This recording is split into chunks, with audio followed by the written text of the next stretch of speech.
Bonjour tout le monde. Avant tout, je vais remercier les organisateurs de la journée, qui est une bonne chose à mon avis. Avant de parler du point sur la réanimation des patients Covid-19, j'aimerais revenir un peu sur ce que le docteur Madiane a dit tout à l'heure. C'est vrai qu'il faut qu'on sache ce qui se passe ailleurs, comment ça se passe, mais il faut que nous aussi, à notre niveau, on s'organise pour pouvoir mettre au point des protocoles de prise en charge en vue d'une riposte éventuelle pour la deuxième vague, si ça arrivait. Donc déjà, je suggère que le docteur Madiane prenne le devant des choses pour nous organiser à ce qu'on se retrouve un jour ou 2 jours pour pouvoir élaborer ces protocoles-là. C'est-à-dire tous les services où il y a la réanimation, on peut se retrouver pour pouvoir élaborer ça. Si vous êtes d'accord, bien sûr.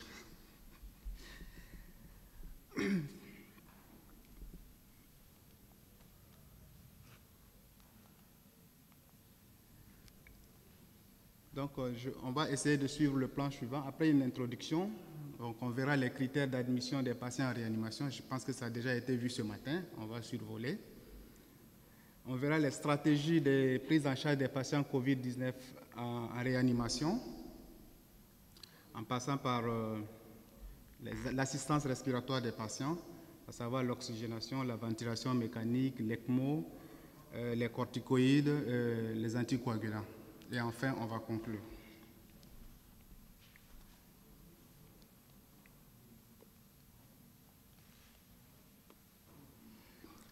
En introduction, il faut dire que la prise en charge des patients COVID-19 en réanimation est un réel défi pour les équipes de réanimation. Et cela du fait du nombre élevé de cas graves qui nécessitent la réanimation. Deuxièmement, la longue durée de séjour de ces patients en réanimation. Troisièmement, la mortalité qui est toujours élevée. Et enfin, il faut noter la complexité même de la prise en charge de cette pathologie-là, qui nécessite d'énormes moyens, que ce soit matériel, humain ou médicamenteux. Nous avons vu pendant la première vague ce que cela nous a coûté.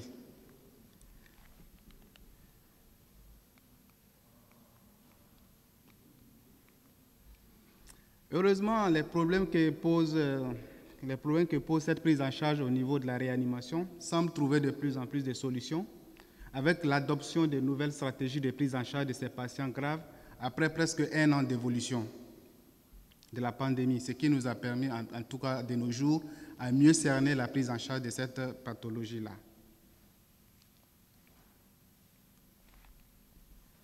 Quels sont les critères d'admission en réanimation? Vous avez déjà vu ça ce matin, donc on va survoler rapidement.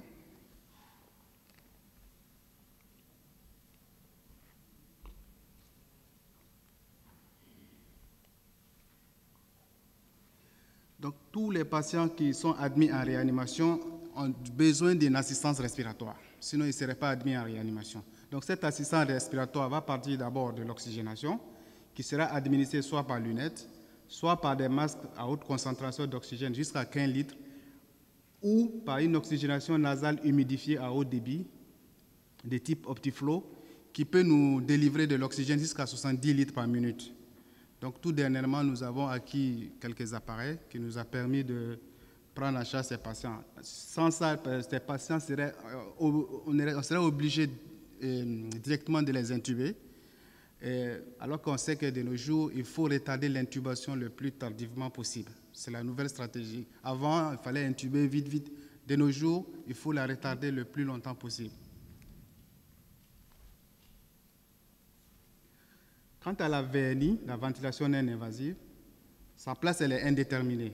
Mais les indications indiscutables, c'est surtout une décompensation hypercapnique d'un BPCO ou d'un OAP qui survient chez un patient COVID-19. Ça, on ne discute pas. Il faut de la VNI. Pour ce qui est de la ventilation invasive, donc je disais tout à l'heure, la stratégie, c'est de limiter, voire de prolonger le plus longtemps possible l'intubation. Il y a une publication qui est apparue dans la revue médicale suisse du docteur Marie qui dit que l'insuffisance rénale peut survenir dans leur publication au cours de l'évolution du Covid-19 entre 7 et 10 jours d'évolution. Et cette insuffisance respiratoire, elle est très sévère et remplit les critères de Berlin pour le syndrome de détresse respiratoire et qui nécessite une intubation endotrachéale dans les 24 à 48 heures.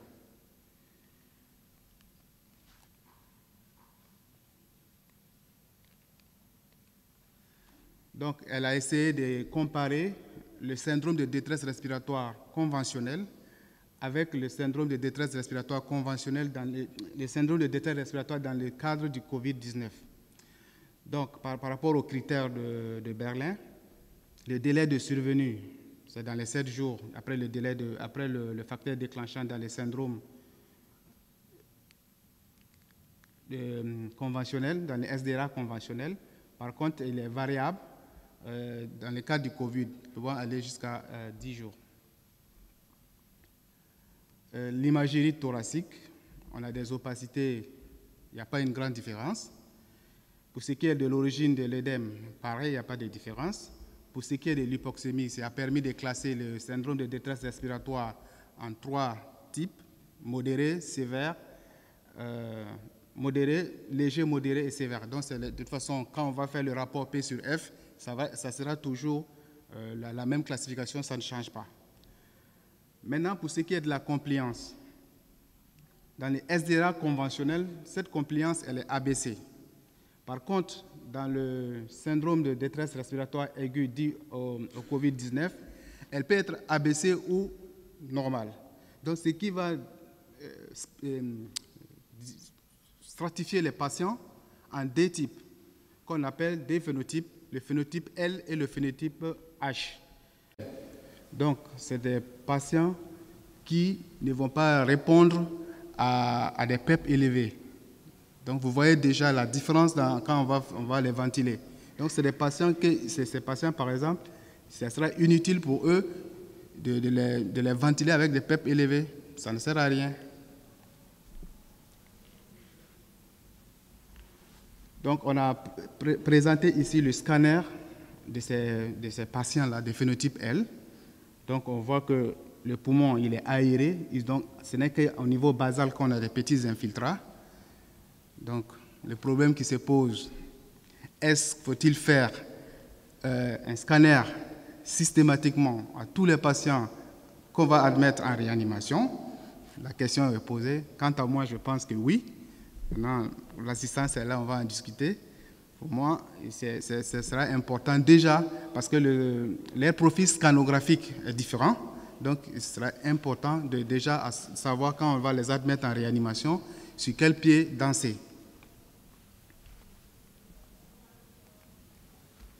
Pour ce qui est des patients de phénotype H, donc high elastance, donc elastance élevée, donc compliance basse, c'est des patients qui ont un shunt élevé, c'est-à-dire qu'il y a le fait qu'il y ait des zones condensées, il y a des zones qui sont aérées, qui ne sont pas ventilées. Donc, ils sont perfusés, mais ils ne sont pas ventilés. Voilà. Donc, du fait de la présence de l'œdème, on a un poumon qui augmente de poids. Donc, c'est pour ça qu'on appelle high lat weight, donc poumon augmenté de poids. Ici, du fait que vous avez beaucoup de zones qui sont pas aérées, mais qui sont ventilées, c'est des patients qui vont répondre au phénomène de recrutement alvéolaire. Si, c'est des patients qui sont susceptibles de répondre aussi, lors de la ventilation mécanique, à des PEP élevés. Donc, vous avez ici le profil scanographique de ces patients de type H. Vous voyez qu'on n'a pratiquement pas de poumons aérés. Ici, tout est édème. Donc, ici, c'est le profil scanographique comparé des 2 types. Vous avez à gauche ici le type L et à droite le type H. Mais ce qu'il faut savoir, c'est que le même patient, au cours de son évolution, il peut avoir les 2 types pendant l'évolution de sa pathologie. C'est très important. D'où la nécessité de faire des scanners répétitifs pour pouvoir savoir à quel niveau on se situe.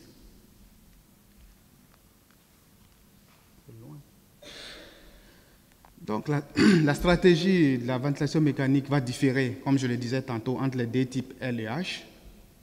Donc, les patients, comme je disais tantôt, pour les types L, auront une compliance normale. Donc, c'est des patients qui ont un faible potentiel de recrutement. En phase aiguë, ils seront ventilés avec une PEP modérée de l'ordre de 10 à 12. Donc, en cas d'hypercapnie, on pourra augmenter le volume courant de ces patients jusqu'à 8 ml par kilo, sans pour autant créer des lésions pulmonaires induites par la ventilation. Donc, pour les patients de type H, c'est des patients qui peuvent être ventilés avec des PEP élevés, je le disais tantôt, parce qu'ils ont un fort pourcentage de recrutement. Il faut garder un volume courant possible à 6. Et en cas d'hypoxémie sévère, c'est des patients qui vont répondre plus au décubitus ventral. Donc, quand on va les mettre en décubitus ventral, on sait que en mettant les patients en décubitus ventral, l'objectif, c'est de pouvoir avoir un bon recrutement alvéolaire après. Donc, c'est des patients qui vont répondre plus au décubitus ventral.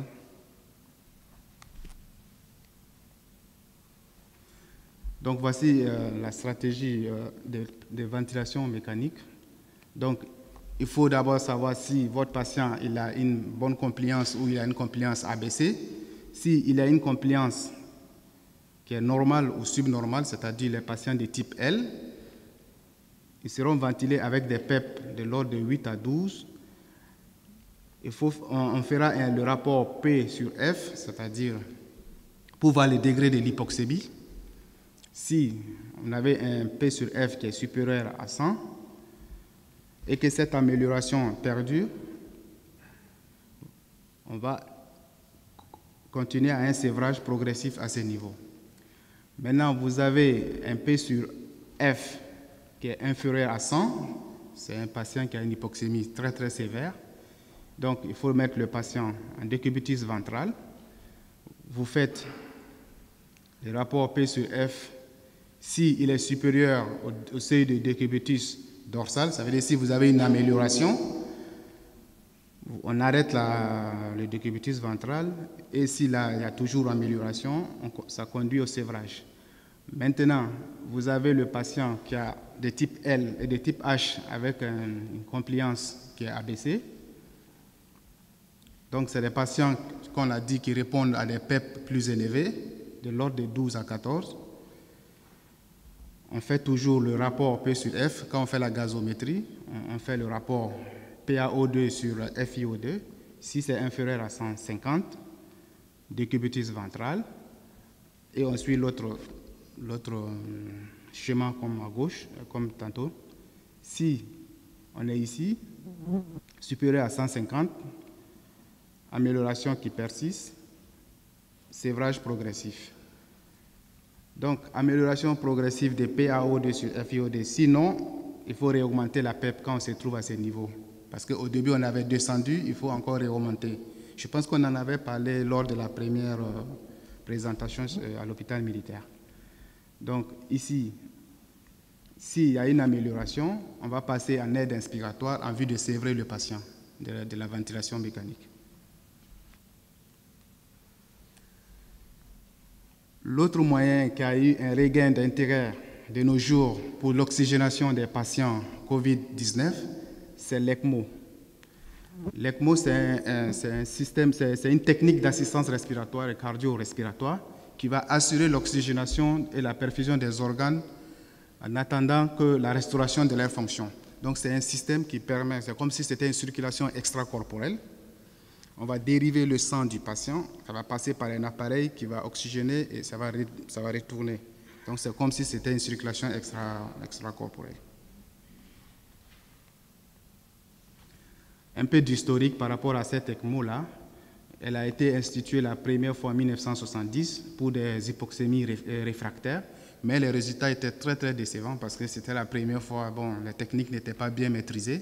Donc les résultats étaient très décevants, mais ça n'a pas empêché les gens de continuer à persévérer. En 1975, ça a été utilisé pour la première fois en néonatologie. Ça a donné des bons résultats, surtout entre les années 80 et 90.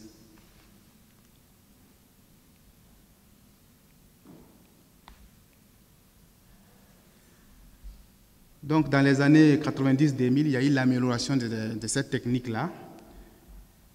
Et en 2009-2010, lors de l'épidémie de la grippe aviaire, ça a eu un regain d'intérêt pour les patients. On a eu à utiliser ça avec succès. Donc, ce qui fait que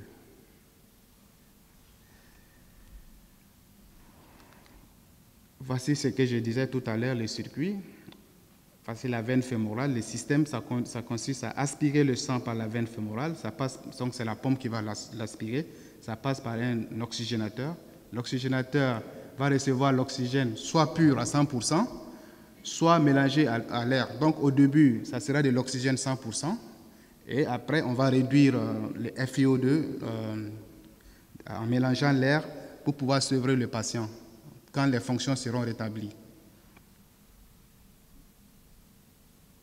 Donc, comme indication, c'est réservé aux hypoxémies sévères qui ne répondent pas aux autres mesures, et en particulier au décubitus ventral. Donc, on a fait les autres, on a fait l'Optiflow, on a fait le décubitus ventral, on a tout. Le patient, ça ne répond pas. Donc, on est obligé de dériver maintenant son sang pour pouvoir l'oxygéner à titre externe et le remettre dans les circuits.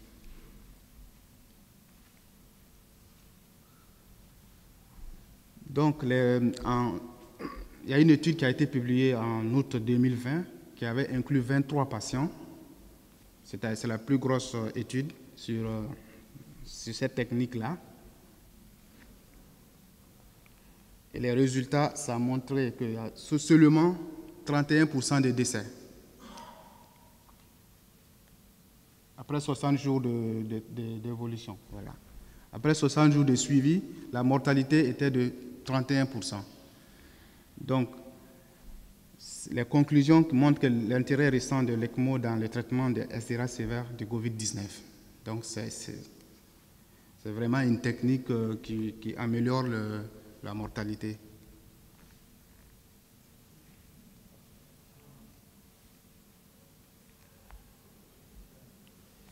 Pour ce qui est des corticoïdes, il faut savoir que le seul corticoïde actuellement qui a prouvé son efficacité sur la réduction de la mortalité chez les patients présentant les formes sévères, sous oxygène ou ventilation mécanique, c'est la dexamethasone. Donc, c'est suite à grande étude qui a été menée au Royaume-Uni, qui a inclus plus de 11 500 patients, dont 2104 ont reçu de la dexa en une prise pendant 10 jours, et les 4300 autres recevaient des traitements standards.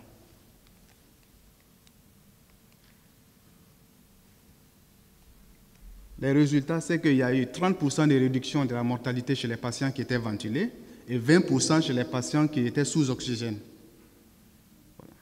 Donc, mais il n'y a pas eu de preuve du bénéfice de la dexa chez les patients qui ne nécessitaient pas d'assistance respiratoire. Pour ce qui est des anticoagulants, on est tous unanimes, il y a une unanimité autour de l'anticoagulation systématique et précoce, notamment en utilisant les héparines de bas poids moléculaires à dose préventive. Mais il n'y a pas de consensus quant au renforcement de cette anticoagulation dans les formes très graves. Certaines équipes préconisent des héparines de bas poids moléculaires à dose curative ou de l'héparine non fractionnée s'il s'agit d'une insuffisance rénale. Je pense que c'est ce qu'on fait ici. Mais il y a des équipes qui sont toujours réfractaires à ce qu'on passe à la dose curative. En conclusion, la réa des patients de COVID-19, après de multiples études, a connu des avancées significatives permettant une meilleure prise en charge de ces patients, notamment une intubation la plus tardive possible, la corticothérapie avec la dexamethasone, l'anticoagulation systématique et précoce, et aussi les avantages de l'ECMO. Donc, en attendant l'arrivée salvatrice d'un vaccin, les mesures préventives restent les meilleurs moyens efficaces de prévention, à savoir la distanciation sociale, le port de masque et puis le lavage fréquent des mains. Je vous remercie.